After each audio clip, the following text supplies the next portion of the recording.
Dear students, তোমরা দেখছো science friend YouTube channel. আজ আমি তোমাদের সঙ্গে দশম শ্রেণীর অঙ্ক বইয়ের অধ্যায় 13 কোষে দেখি 13 10-এর দাগের অঙ্ক থেকে আলোচনা করব। এর আগের ভিডিওগুলোতে আমি 1 থেকে 9 পর্যন্ত সমস্ত অঙ্ক করিয়ে দিয়েছি। তোমরা যদি সেই ভিডিওগুলো দেখে না থাকো অবশ্যই কিন্তু প্লেলিস্ট থেকে গিয়ে দেখে নিও। দেখো 10-এর অঙ্কটা কি বলেছে, ওয়াই দুটি চলের সমষ্টির সমান যাদের একটি এক্স চলের সঙ্গে সরল ভেদে এবং অন্যটি এক্স চলের সঙ্গে ব্যস্ত ভেদে আছে। এক্স সমান 1 হলে ওয়াই সমান -1 এবং এক্স সমান 3 হলে ওয়াই সমান 5। সেমিকোলন দিয়ে কি আছে, এক্স ও ওয়াই এর মধ্যে সম্পর্ক নির্ণয় করে। ঠিক আছে, এই অঙ্কগুলো কিন্তু ভীষণ ইম্পর্টেন্ট, তোমরা ভালো করে বুঝবে। দেখো তাহলে প্রথম যেটা আছে সেটা কিন্তু লিখছি। কি বলেছে, ওয়াই দুটি চলের সমষ্টির সমান। তাহলে ওয়াই সমান আমি কি লিখতে পারি না, ছোট হাতের এ প্লাস ছোট হাতের বি। যেহেতু বলেছে ওয়াই দুটি চলরাশির সমষ্টির সমান, তার মানে মাঝে যোগ চিহ্ন হবে, আর যেহেতু সমান বলেছে সে কারণে কিন্তু আমি সমান চিহ্নটা দিলাম। ঠিক আছে, তাহলে এখানে দুটো চলরাশি আমি কি ধরলাম না, এ এবং বি। তার মানে তোমাদের কিন্তু পাশে লিখতে হবে এ এবং বি হচ্ছে দুটি চলরাশি। ঠিক আছে, তাহলে রাশি আমি লিখে দিলাম। এবার দেখো কি বলেছে না, এ এক্সের সঙ্গে সরল ভেদে আছে। ঠিক আছে, তাহলে আমি কি লিখতে পারি, অতএব এ প্রপোর্শনাল টু এক্স লিখতে পারি। তাহলে দেখো এ সমান আমি কি লিখতে পারি না, k1 ইন্টু এক্স। তাহলে k1 এটা আমি কি লিখতে পারি না, ভেদ ধ্রুবক। এই কথাটা কিন্তু আমি লিখে দিতে পারি। ঠিক আছে, এবার দেখো আর কি বলেছে না, বলেছে আর একটা যে চলরাশি আছে, অর্থাৎ এখানে যেটা বি সেটা এক্স চলের সঙ্গে কিন্তু ব্যস্ত ভেদে আছে। তার মানে আমি কি লিখতে পারি, বি প্রপোর্শনাল টু 1/x কিন্তু আমি লিখতে পারি, কারণ এটা হচ্ছে ব্যস্ত ভেদের সম্পর্ক। ঠিক আছে, তাহলে বা বি সমান আমি কি লিখতে পারি না, k2/x কিন্তু আমি লিখতে পারি, যেখানে k2টা কি না, ভেদ ধ্রুবক। ঠিক আছে, তাহলে আমি লিখে দিলাম। এবার দেখো এই যে আমি বি এর মান এবং এ এর মান পেলাম সেটা কিন্তু এই জায়গাটায় বসাবো। তার মানে এখন আমার ওয়াই এর মান কত হবে, ওয়াই এর মান হবে k1 into x plus k2/x। ঠিক আছে, এবার দেখো এই সমীকরণটাকে কিন্তু আমি 1 নম্বর সমীকরণ দিচ্ছি। এবার বইয়েতে কি বলে দিয়েছে, এক্স সমান 1 হলে ওয়াই সমান -1। তার মানে দেখো আমি নিচে লিখছি এক্স সমান 1 আর ওয়াই সমান -1।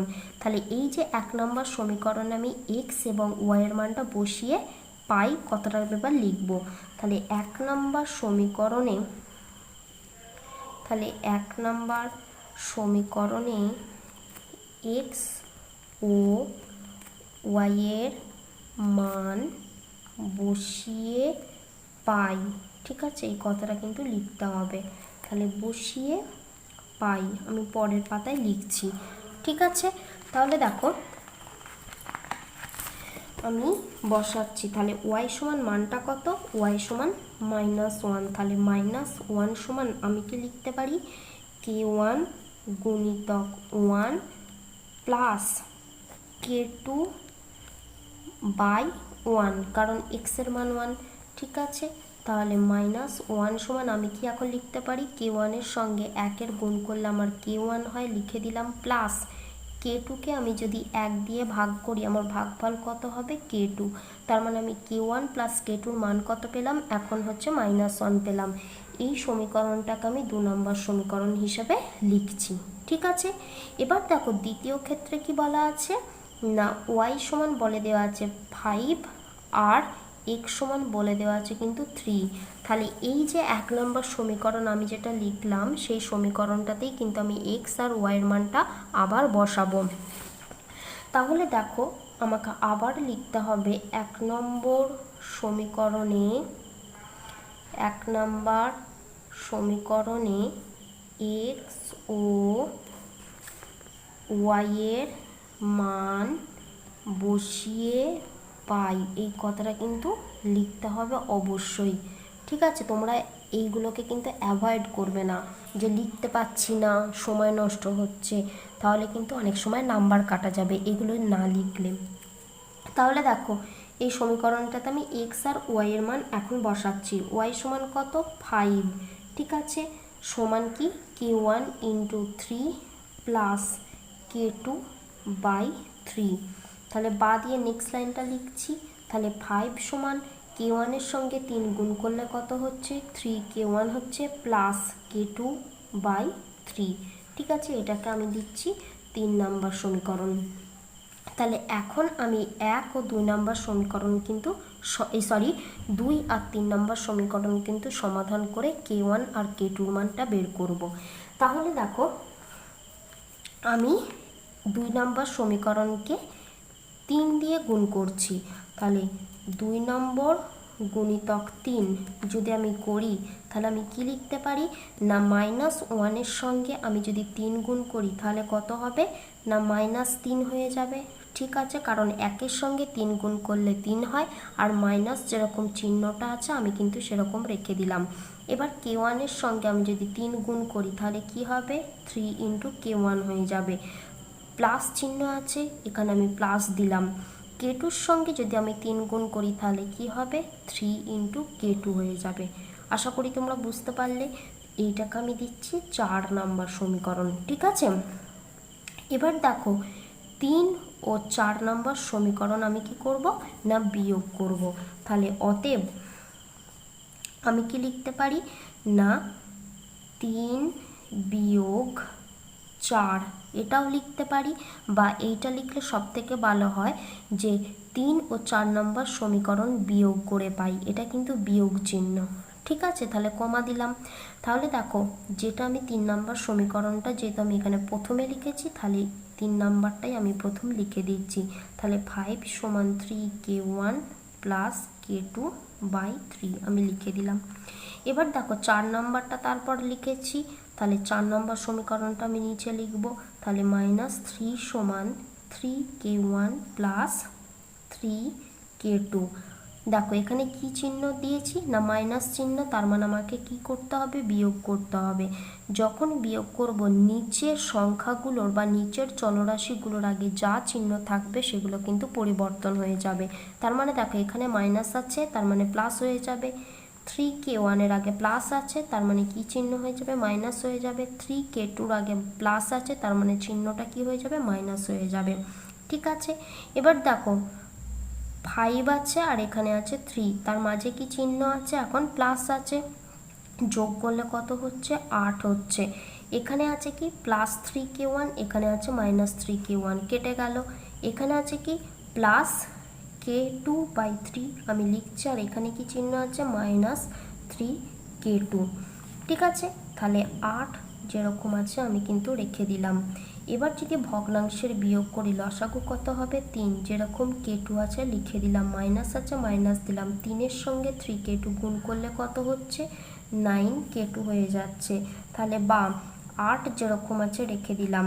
এবার দেখো k2 থেকে আমি যদি 9k2 বিয়োগ করি তাহলে কত হচ্ছে 8k2 হচ্ছে। যেহেতু 9 বড় 1-এর থেকে 9k2-র আগে মাইনাস আছে বলে আমি চিহ্নটা মাইনাস দিলাম, নিচে 3 যেরকম আছে রয়ে গেল। এবার দেখো এখানে আছে 8, এখানে আছে 8, আমার কেটে গেল আর এই 3টা আমি এই দিকে নিয়ে আসলে কি হয়ে যাবে না 1-এর সঙ্গে আমার 3 গুণ হয়ে গিয়ে গুণফলটা 3 হয়ে যাবে, আমি লিখে দিলাম। এবার দেখো তোমরা বলবে যে এখানে 1 কোথা থেকে এলো। দেখো এখানে যে আমি এই 8 আর এই 8 আমি কাটলাম, কাটা মানেটা কি না ভাগ করা, তাহলে 8কে 8 দিয়ে ভাগ করলে আমার ভাগফল কত হচ্ছে 1 হচ্ছে, তার মানে এইদিকে আমার 1 পড়ে রয়েছে, ঠিক আছে।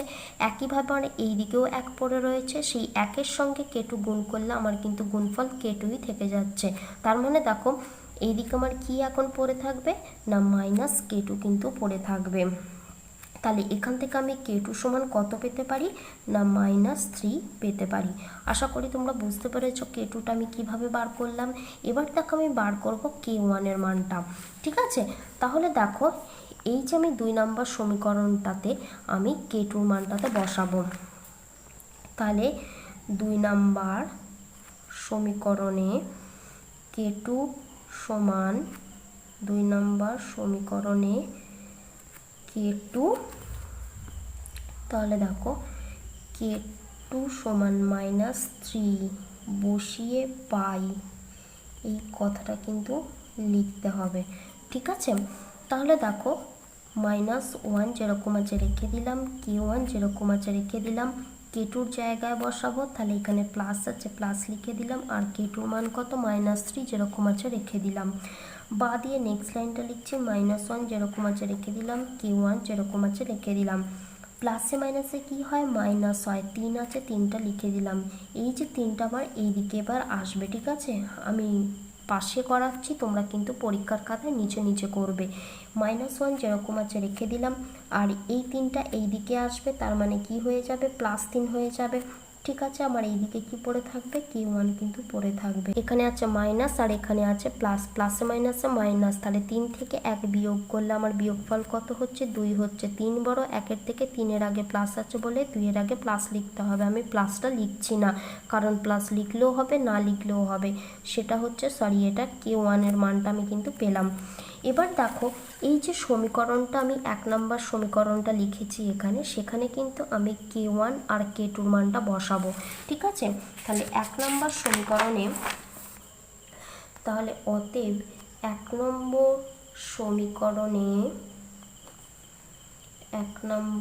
সমীকরণে K1 ও K2-র মান, K1 ও K2-এর মান বসিয়ে পাই, এই কথাটা কিন্তু লিখতে হবে। ঠিক আছে, তাহলে y সমান আমি কি লিখতে পারি না, দেখো এখানে কি আছে না, K1 ইন্টু এক্স আছে, তাহলে K1 এর মানটা আমি কত পেয়েছি না 2 পেয়েছি, তাহলে 2 ইন্টু এক্স আমি কিন্তু লিখে দিলাম। ঠিক আছে, তারপর দেখো চিহ্ন আছে, তারপর দেখো চিহ্ন আছে কত না প্লাস চিহ্ন আছে, আমি কিন্তু প্লাসটা লিখে দিচ্ছি। ঠিক আছে, এবার দেখো তারপরে কি আছে না K2/x আছে, তাহলে আমি লিখছি এখানে কি চিহ্ন বললাম না প্লাস আছে। আমার K2-র মানটা কত বেরোলো না, K2-র মান দেখো বেরোলো -3 কিন্তু বেরিয়েছে। তার মানে দেখো আমি লিখবো এখন কি না -3/x লিখতে পারি। তাহলে বা দিয়ে আমি নেক্সট লাইনটা লিখছি, y সমান তাহলে 2x হবে, প্লাসে মাইনাসে মাইনাস হবে, 3/x যেরকম আছে রয়ে যাবে। আমাকে কোশ্চেনে চেয়েছিল y আর x এর মধ্যে সম্পর্ক নির্ণয় করতে। ঠিক আছে, তার মানে দেখো এই যে লাস্ট লাইনটা আমি লিখলাম, সেখানে দেখো y আছে এবং x আছে, তার মানে এটাই কিন্তু x আর y এর মধ্যে সম্পর্ক। আশা করি তোমরা বুঝতে পেরেছো। তাহলে তোমরা উত্তরটাকে লিখবে, নির্ণেয় x আর y এর মধ্যে সম্পর্ক লিখে y সমান 2x মাইনাস 3/x, এটা কিন্তু লিখে দেবে। এবার আসি দেখো পরের অঙ্কটা, অর্থাৎ 11 অঙ্কটা। দেখো 11 অঙ্কটা কি বলেছে দেখে নিই। বলেছে দেখো a প্রপোর্শনাল টু b আর b প্রপোর্শনাল টু c হলে দেখাই যে a cube into b cube plus b cube into c cube plus c cube into a cube proportional to a b c into a cube plus b cube plus c cube. ঠিক আছে, তাহলে দেখো দেওয়া আছে কি না a proportional to b, এটা দেওয়া আছে, আর কি দেওয়া আছে না b প্রপোর্শনাল টু c, এটাও কিন্তু দেওয়া আছে। তার মানে বা দিয়ে আমি কিন্তু নেক্সট লাইনটা লিখছি, তার মানে লিখতে পারি কি a সমান K1 ইন্টু b, যেখানে K1 হচ্ছে কি না ভেদ ধ্রুবক। ঠিক আছে, এবার দেখো বা দিয়ে আমি এখানে নেক্সট লাইনটা করছি, আমি মাঝে দাগ টেনে দিচ্ছি। তাহলে b সমান আমি কি লিখতে পারি K2 ইন্টু c, যেখানে K2 সমান কি না ভেদ ধ্রুবক। ঠিক আছে, আশা করি তোমরা এটুকু বুঝতে পারলে। এবার দেখো এখানে b সমান কত মান বেরিয়েছে K2 ইন্টু c, এখানে দেখো কিন্তু bটা আছে, তার মানে এই জায়গাটাতে আমি কিন্তু b এর মানটা বসাবো। তাহলে দেখো a সমান আমি কি লিখতে পারি K1 into K2 into c, এটা লিখতে পারি, কারণ b এর মানটা এটা হচ্ছে K2 b এর মানটা, তার মানে আমি এই জায়গাটাতে বসিয়ে দিলাম। ঠিক আছে, তাহলে এখন আমার a সমান মানটা কত বেরোলো, a সমান মানটা বেরোলো K1 into K2 into c বেরোলো। এই যে এই জায়গায় আমি b এর মানটা বসালাম, তার মানে তোমরা এখানটা কি লিখে দেবে, যেহেতু চিহ্ন দিয়ে b সমান লিখে দেবে K2 ইন্টু c, এইটা লিখে দেবে। আশা করি এইটুকু বুঝতে পেরেছো। এবার দেখো যেটা আমাকে প্রমাণ করতে বলেছে সেটা লিখছি। কি বলেছে না a cube b cube plus b cube c cube plus c cube a cube ভাজিতক a b c into a cube plus b cube plus c cube. ঠিক আছে, দেখো এই জায়গাটার মধ্যে আমি এ কিউব এ বি এর মান কিন্তু বসাবো। দেখো এর মানটা কত না k1 k2 ইন্টু সি। ঠিক আছে, তাহলে k1 cube into k2 cube into C cube বসিয়ে দিলাম। এবার দেখো গুণিতক আকারে কি আছে বি কিউব, বি এর মানটা কত k2 তার whole cube into C cube, plus আছে প্লাস দিলাম, এটাকে আমি ব্র্যাকেটের মধ্যে রাখছি। এবার দেখো বি কিউব, বি এর মানটা কত না k2 ইন্টু সি তার কিউব করে দিলাম। ঠিক আছে, কারণ এখানে দেখো বি কিউব আছে, গুণিতক সি কিউব যেরকম আছে আমি কিন্তু রেখে দিলাম, প্লাস দেখো সি কিউব যেরকম আছে আমি রেখে দিচ্ছি। এবার এর মানটা বসাবো, এর মান কত k1 কিউব হয়ে যাবে কারণ এখানে কিউব আছে, একইভাবে k2 কিউব হয়ে যাবে কারণ এখানে দেখো k2 আছে আর এখানে কিউব আছে বলে আমি কিউব লিখে দিলাম, আর কি না সি কিউব হয়ে যাবে কারণ এর মান k1 into k2 into C. ঠিক আছে, এবার দেখো নিচেও আমি একইভাবে এ বি এর মান কিন্তু বসাবো। এর মান কত k1 k2 ইন্টু সি, আমি এইটাকে ব্র্যাকেটের মধ্যে রাখছি। ঠিক আছে, বি এর মান কত না k2 ইন্টু সি আর সি যেরকম আছে রেখে দিলাম। এবার দেখো এর মান কত, এ হচ্ছে k1 কিউব k2 কিউব আর সি কিউব, প্লাস বি এর মান কত না k2 কিউব সি কিউব আর সি কিউব যেরকম আছে আমি কিন্তু রেখে দিলাম। ঠিক আছে, এবার দেখো সমান চিহ্ন দিয়ে আমি নেক্সট লাইনটা লিখছি। এই তিনটে থেকে আমি কি কমন নিতে পারি না C to the power cube আমি নিতে পারি, সি কিউব না, এখানেও দেখো সি কিউব আছে, এখানেও সি কিউব, এখানেও দুটো সি কিউব আছে, আবার এখানেও দেখো দুটো সি কিউব আছে, তার মানে আমি কি নিতে পারি না দুটো করে কিন্তু সি কিউব আমি কমন নিতে পারি। আর কি নিতে পারি দেখো এখানে আছে কি না k2 কিউব, এখানেও দেখো k2 কিউব আছে আর এখানেও দেখো k2 কিউব আছে, তার মানে আমি k2 কিউবও কিন্তু নিতে পারি। তাহলে প্রথমে আমার কি পড়ে থাকবে না k1 কিউব পড়ে থাকবে, আর কি পড়ে থাকবে k3, আমার একটা জায়গায় ভুল হয়েছে, দেখো এ কিউব এখানে আছে k2, আমি ভুল করে একটু k3 লিখে দিয়েছি, এটা k2 হবে। ঠিক আছে, তার মানে দেখো এখানটা কত হবে, তার মানে k2 তার হোল কিউব, কারণ এখানে দেখো দুটো k কিউব তার হোল 3 ছিল, তার মধ্যে একটা কমন নিয়েছে, পড়ে আছে কি একটা k2 তার কিউব পড়ে আছে। আশা করি তোমরা বুঝতে পারলে। এবার দেখো প্লাস আছে প্লাস দিলাম। দ্বিতীয় ক্ষেত্রে আমার কি পড়ে রয়েছে না দ্বিতীয় ক্ষেত্রে পড়ে রয়েছে শুধুমাত্র 1, তৃতীয় ক্ষেত্রে আমার কি পড়ে রয়েছে শুধুমাত্র পড়ে রয়েছে k1 তার কিউবটা পড়ে রয়েছে। এবার দেখো নিচে এখানে একটা সি, এখানে একটা সি, এখানে একটা সি, তিনটে সি গুণ করলে আমার গুণফল কত হয় সি কিউব হয়। আর কি পড়ে রয়েছে দেখো পড়ে রয়েছে k1 k2 পড়ে রয়েছে, এখানে আর একটা k2 পড়ে রয়েছে। ঠিক আছে, তাহলে k2 আমি লিখে দিলাম। এবার দেখো এই তিনটে থেকে আমার কি কমন নিতে পারি না এই তিনটে থেকে দেখো আমি শুধুমাত্র কিন্তু সি কিউব কমন নিতে পারি। তাহলে প্রথম ক্ষেত্রে পড়ে রয়েছে দেখো k1 কিউব k2 কিউব পড়ে রয়েছে, দ্বিতীয় ক্ষেত্রে পড়ে রয়েছে আমার k2 কিউব পড়ে রয়েছে, তৃতীয় ক্ষেত্রে পড়ে রয়েছে শুধুমাত্র 1। ঠিক আছে, এখানে দেখো সি কিউব, এখানে সি কিউব, উপরে সি কিউব উপরে সি কিউব কেটে গেল। ঠিক আছে, এবার দেখো এখানে আছে কি না k2 কিউব, এখানে দেখো দুটো মানে k2 আছে, তাহলে দেখো তিনটে থেকে আমি যদি দুটো নিয়ে নিই পড়ে থাকে কি একটা k2 পড়ে থাকছে। ঠিক আছে, এটা k2 হবে।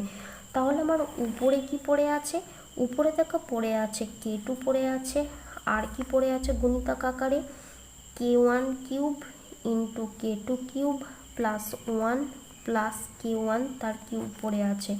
দ্বিতীয় ক্ষেত্রে পড়ে রয়েছে দেখো k1 পড়ে রয়েছে, আর গুণিতক আকারে কি পড়ে রয়েছে k1 কিউব, সরি এখানটা প্লাস নয়, k2 cube plus k2 cube plus 1। ঠিক আছে, তার মানে এই যে দেখো আমি ধ্রুবকটা লিখলাম, সেই ধ্রুবক রাশিটাকে আমি ধরছি k4 ধরছি। তার মানে তোমাদের পাশে কি লিখে দিতে হবে, যেহেতু k2 into k1 cube k2 cube plus 1 plus k1 cube by k1 into k1 cube k2 cube plus k2 cube plus 1 সমান কি না k4। আশা করি তোমরা বুঝতে পেরেছ। এবার দেখো এই যে এটা আমি লিখলাম, মানে যেটাকে প্রমাণ করতে বলেছে সেটা সমান মান আমি কত পেলাম না k4 কিন্তু আমি পেলাম, এই k4টা পেলাম। এবার আমি পরের পাতায় দেখো লিখছি, পরের পাতায় দেখো যেটা বের করেছি সেটা আর একবার লিখ। তার মানে দেখো a cube b cube plus b cube c cube plus c cube a cube সমান by a b c into a cube b cube c cube সমান কত বেরোলো না k4 বেরোলো। এই যে নিচেরটাকে আমি পুরো এই দিকে নিয়ে আসছি, তাহলে বা a cube b cube plus b cube c cube plus c cube a cube সমান k4 ইন্টু সরি ব্র্যাকেট হবে না, a b c into bracket দিয়ে আর কি পড়ে রয়েছে দেখো, পড়ে রয়েছে a cube plus b cube plus c cube. ঠিক আছে, এবার দেখো এই লাইনটা কিন্তু তোমাদের এখন চেনা লাইন, তাহলে এখান থেকে আমি কি বলতে পারি না a cube b cube plus b cube c cube plus c cube a cube proportional to a b c into a cube b cube plus c cube. ঠিক আছে, যেহেতু এটা প্রমাণ করতে বলেছে তার মানে আমি পাশে লিখে দেবো কি না প্রমাণিত, এই কথাটা কিন্তু লিখে দেবো। আশা করি তোমরা অঙ্কটা বুঝতে পেরেছ। আজকের ভিডিওতে করানো অঙ্কগুলোর মধ্যে তোমাদের যদি কোনো অঙ্ক বুঝতে অসুবিধা হয় তোমরা অবশ্যই কমেন্ট সেকশনে কমেন্ট করো, আমি নেক্সট ভিডিওতে তোমাদের সেই প্রবলেমের সলিউশনটা অবশ্যই করে দেওয়ার চেষ্টা করব। আর ভিডিওটা যদি ভালো লাগে অবশ্যই লাইক শেয়ার এবং সাবস্ক্রাইব করে দিও। আজ এই পর্যন্ত, নেক্সট ভিডিওতে আবার পরবর্তী অঙ্কগুলো নিয়ে তোমাদের সঙ্গে দেখা হবে।